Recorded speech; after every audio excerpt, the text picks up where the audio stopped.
Getting out of bed in the morning can be a struggle for just about anyone, but when you have depression, it can be almost impossible. If you're like me, you've Googled how to get out of bed and seen the standard tips time and again. Have a consistent wake-up time. Avoid the snooze button. Maybe that advice works for someone without mental health issues, but it ain't cutting it for me. I need something that I can really use. So are you ready for some tips that are actually doable when you have depression? Let's get started. But first, let's have a laugh at all the common tips that we see on the internet these days. Common tip number 1, set a consistent wake-up time. Dude, no. I'll wake up at the same time every day as soon as my depression agrees to it, and surprisingly, setting an alarm just doesn't magically cure depression. Common tip number 2, create a morning routine that you enjoy. What is this word, enjoy? Okay, I know this is weird, but for a time, the only thing that I enjoyed enough to actually get me out of bed was this one cereal that I really liked. It was so good.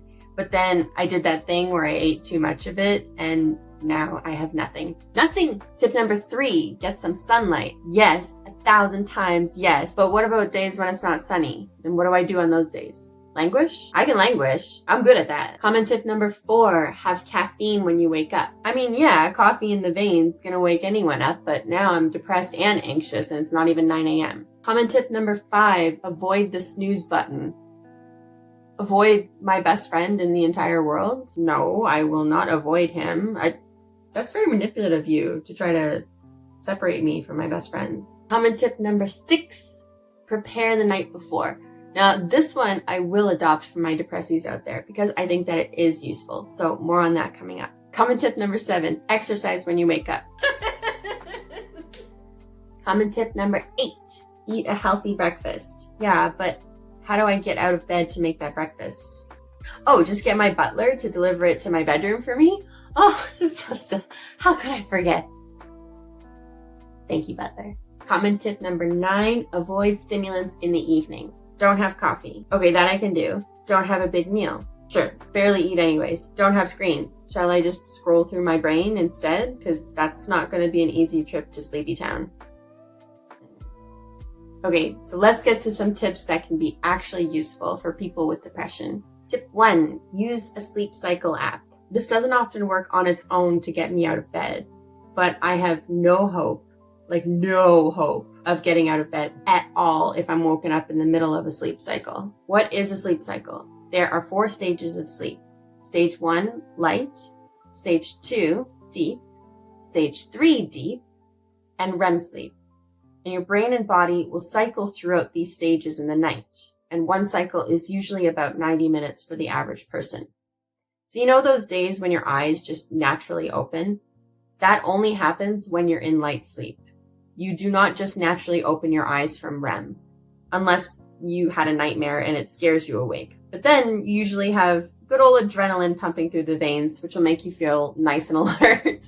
When we set an alarm, we have no way of controlling at what point in our sleep cycle that alarm is going to go off. We don't know if at 7 a.m. we're going to be in REM sleep or stage 1 light sleep. But there are apps that you can use like Sleep Cycle that will only go off when you are in stage 1 light sleep, which helps you to wake up feeling more rested. Those days when your alarm goes off and you feel like you've been hit by a ton of bricks, yeah, your alarm went off when you were in a deeper sleep stage, and it's not fun for anyone, but especially not fun when you have depression. So try a sleep stage sensor alarm. Fair warning, they drain your phone battery like crazy, so you have to have it plugged in all night. But it gives you a fighting chance for getting out of bed in the morning. The other option is to just stop setting an alarm and let your body naturally wake up when it wants to. But if you have a job, that's not exactly possible. Tip 2, sunlight. I know I literally just made fun of this tip a few minutes ago, but natural light does help.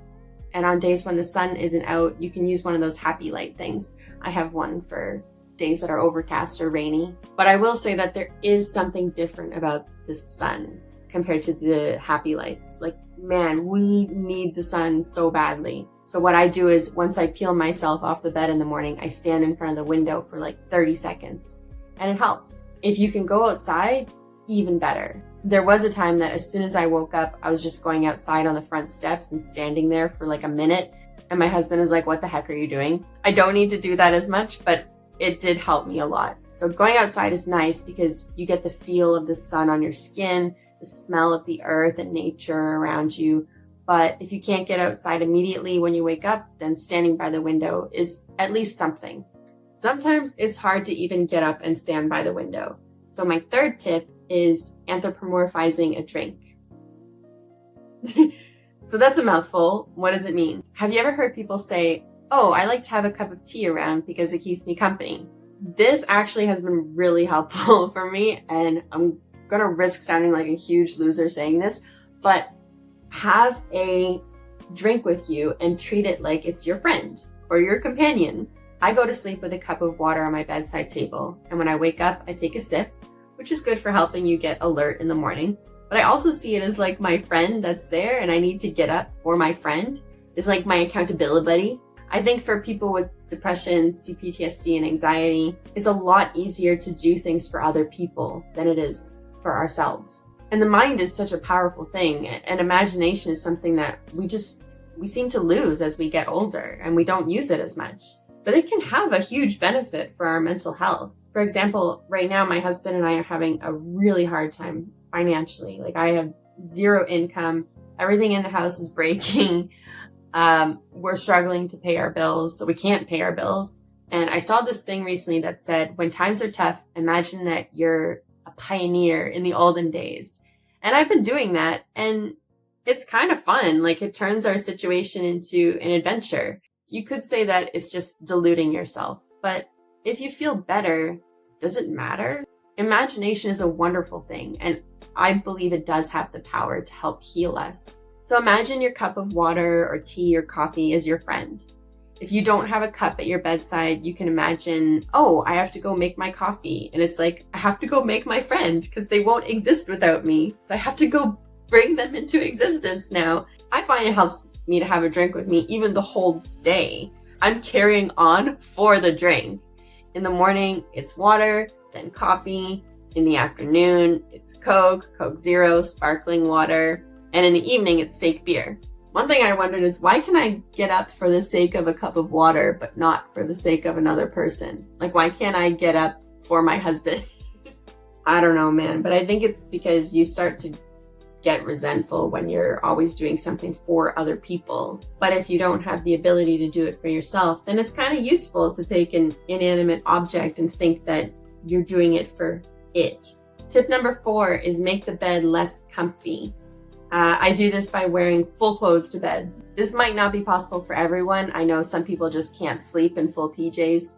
In our house, the temperature, we have it set to drop at nighttime. So I'm relatively comfy with my clothes on and under a heavy blanket during the night.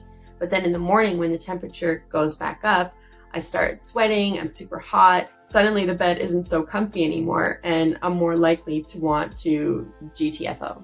Tip 5, if you live with someone, you can enlist their help.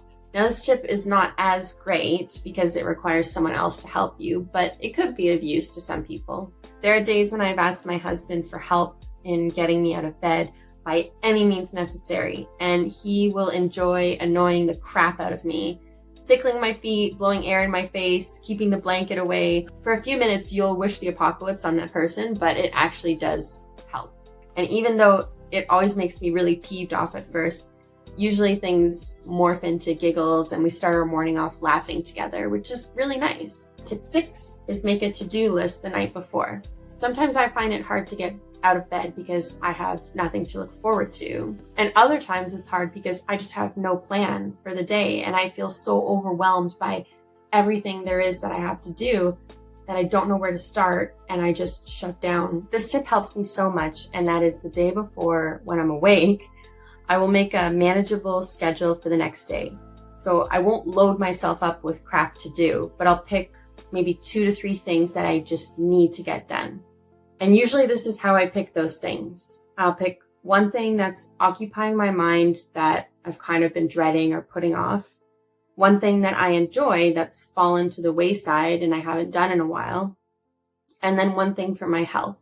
That might look like answering the lawyer's email, having a play session with the cats, and doing a 20-minute yoga video. It doesn't have to be things that take up the whole day, because what you'll find is that once you get out of bed and start doing these things, you also just naturally do other things as well, which is great. But without a plan, I just find the overwhelm of a new day can keep me stuck in bed. But 3 things is much less overwhelming, and at least it gets me doing things. It doesn't even really have to be something that you're looking forward to, because when you have depression, you literally don't look forward to anything.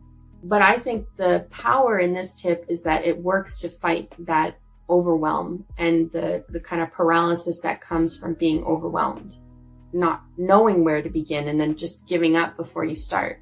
And my last tip, tip 7, is check that it's not something related to your physical health. So is it your mental health making it hard to get out of bed, or could there be a physical reason? It's important to rule out anything physical that could be impacting your sleep, because if there is something physical, then no amount of tips or tricks is going to help you until that issue is addressed. You could have sleep apnea, restless leg syndrome, fibromyalgia, hypothyroidism, GERD, arthritis, or sleep disorder, maybe chronic fatigue syndrome, or like me, idiopathic hypersomnia.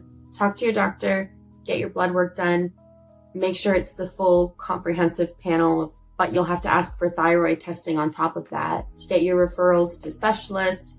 I've gone for MRIs, CT scans, sleep studies. I did a pulmonary test for asthma and breathing. I've gone to a rheumatologist to look for inflammatory disease. If you wake up from a full night's sleep and you still feel tired, you've got to rule out all the physical stuff first. And that's all the tips that I have for now on how to get out of bed when you have depression. I will talk about this topic more in the future because I feel like it's just a really underrepresented topic and not talked about enough. If you found this video helpful, or even if I just managed to kind of amuse you for a few minutes, please like, subscribe, leave a comment to help me out. And if you have any realistic tips for getting out of bed to share with other people who have depression, make sure to share them below. Don't keep them all to yourself. Thanks for watching. I'll see you next time. Bye. Surprisingly, setting an alarm. Why can't I not speak? Why can't I not speak? Okay, Blue, I'm going to kick you out of here if you keep doing that. But first, did I just raise 2 fingers? Okay, here we go. This is it. This is the one. Common tip number 1. Set a consistent wake-up time. Oh my god. I hate